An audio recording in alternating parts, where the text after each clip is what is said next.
Hello friends, welcome to Ramas Yummy Kitchen. இன்னைக்கு நம்ம Ghee Mysore Pak தான் எப்படி பண்றதுன்னு பார்க்க போறோம். இது வந்து வாயில போட்ட உடனே அப்படியே கரஞ்சிடும். அவ்ளோ வந்து ரொம்பவே சாஃப்ட்டான ஒரு மைசூர் பாக் தான். இது வந்து சில நேரத்துல ஹார்ட் ஆயிடும். இல்லனா கொஞ்சம் வேகாம ரொம்ப வந்து அதுக்கு முன்னாடி பதத்துல எடுத்துட்டாலும் நல்லா இருக்காது. கரெக்ட்டான பதத்துல எப்படி எடுக்கணும் அப்படினு இன்னைக்கு ஒரு டிப்போட உங்களுக்கு நான் சொல்லி கொடுக்கிறேன். ஃபர்ஸ்ட் இதுக்கு வந்து அளவு தான் ரொம்ப முக்கியம். இப்போ என்ன எடுத்து வச்சிருக்கேன்னா 1.5 கப் கடலை மாவு, 1.5 கப் சர்க்கரை, 1/4 கப் தண்ணி, 2 கப் நெய் எடுத்து வச்சிருக்கேன், கொஞ்சம் ஏலக்காய் பொடி. இப்போ ஃபர்ஸ்ட் நம்ம கடலை மாவை நல்லா வாசனை வர வரைக்கும் வறுத்துக்கலாம்.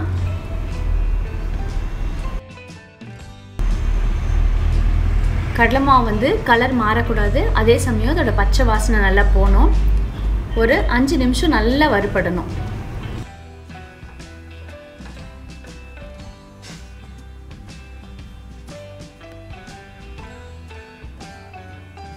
இப்போ கடலை மாவு நல்லா வறுத்தாச்சு. இப்போ ஒரு பவுலில் நம்ம எடுத்து வச்ச நெய்யை சேர்த்துக்கலாம்.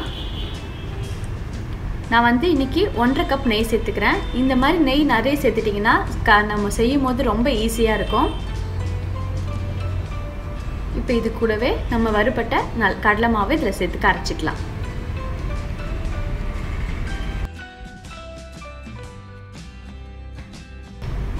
இதை நல்லா மிக்ஸ் பண்ணிக்கணும். கொஞ்சம் கூட கட்டி தட்டி இல்லாமல் நல்ல ஒரு ஸ்மூத்தான பேஸ்ட்டாக இதை நம்ம கரைச்சிக்கலாம்.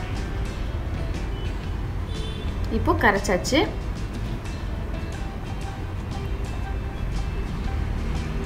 அடுத்த ஒரு பேனில் 1 கப் சர்க்கரை சேர்த்துட்டு அது கூடவே 1/4 கப் தண்ணி,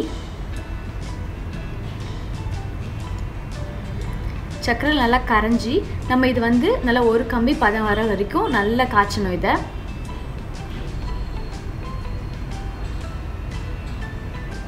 இப்போ சர்க்கரை பாகு நல்லா கொதிச்சாச்சு.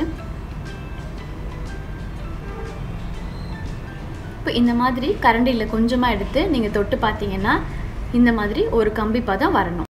இப்போ வந்து 1 கப் கடலை மாவுக்கு 1 கப் நெய் தான் சேர்ப்பாங்க. நான் இன்றைக்கி வந்து 1.5 கப் நெய் சேர்த்துருக்கேன். ஏன்னா உங்களுக்கு மிக்ஸ் பண்ணும்போது நம்ம வந்து சர்க்கரை பாகில் இந்த கடலை மாவு ஊற்றி மிக்ஸ் பண்ணும்போது உங்களுக்கு சீக்கிரமாக வந்து வெந்துடுற மாதிரி இருக்கும். இந்த மாதிரி கொஞ்சம் லிக்விடாக நீங்கள் கரைச்சி ஊற்றும் போது உங்களுக்கு பொறுமையாக கிண்டுறதுக்கு ரொம்ப சௌரியமாக இருக்கும். அதே சமயம் உங்களுக்கு மாவும் நின்று பொறுமையாக வேகும். இது வந்து ரொம்ப ஈஸியான மெத்தடு. அதனால தான் இன்றைக்கி வந்து நான் 1.5 கப் நெய்யில் கலந்துருக்கேன். இப்போது சர்க்கரை பாகு ரெடி ஆகிடுத்து. நம்ம கரைச்சி வச்ச மாவை இதில் சேர்த்துக்கலாம். இந்த மாதிரி மாவு வந்து ஊற்றும்போது தொடர்ந்து நல்லா கலந்துட்டே இருக்கணும். நம்ம கைவிடாமல் கலக்கணும், இல்லாட்டி வந்து கட்டி தட்டிடும்.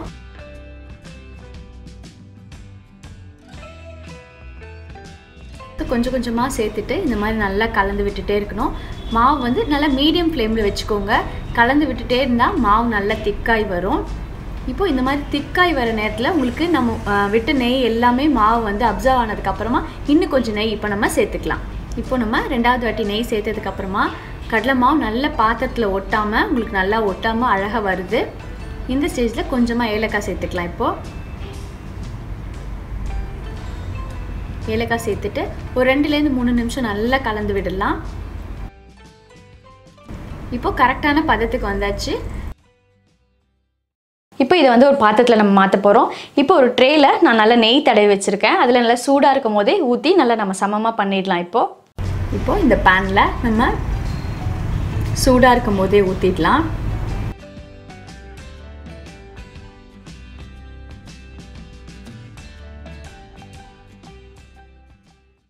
இந்த மாதிரி ஒரு ஸ்பூன் வச்சு நல்லா தட்டி விட்டுட்டிங்கன்னா உங்களுக்கு நல்லா ஈவனாக இருக்கும் எல்லா இடமும்.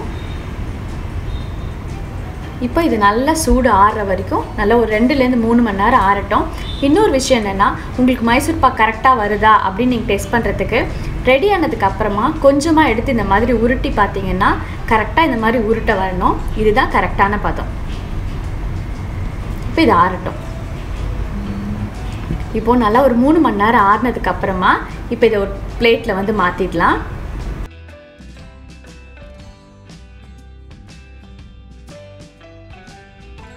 சூப்பராக வந்துச்சு. இப்போ இது அழகாக நம்ம கட் பண்ணிடலாம்.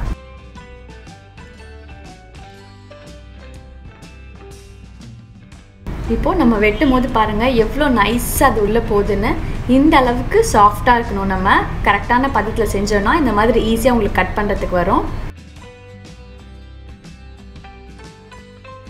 இப்போ சூப்பரான கீ மைசூர் பாக் ரெடி ஆகிடுது. இப்போ நான் உங்களுக்கு புட்டு காட்டுறேன். எவ்வளோ சாஃப்டாக அருமையாக வந்திருக்கு.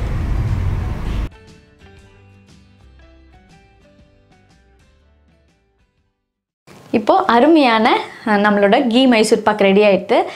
சின்ன சின்ன விஷயம் தான் நம்ம பண்ணியிருக்கோம். எவ்வளோ ஈஸியாக செய்ய தெரியாதவங்க கூட கண்டிப்பாக இந்த மைசூர் பாக் பண்ணிடலாம். அப்படி வாயில் போட்ட உடனே கரையுது. டேஸ்ட் அவ்வளோ சூப்பராக இருக்குது. கண்டிப்பாக இந்த தீபாவளிக்கு இதே மெத்தடில் நீங்கள் மைசூர் பாக் செஞ்சு பாருங்கள். செஞ்சு பார்த்துட்டு எப்படி இருக்குன்னு சொல்லுங்கள். அடுத்த ஒரு சூப்பரான டிஷ்ஷில் நான் உங்களை சந்திக்கிறேன். பாய்.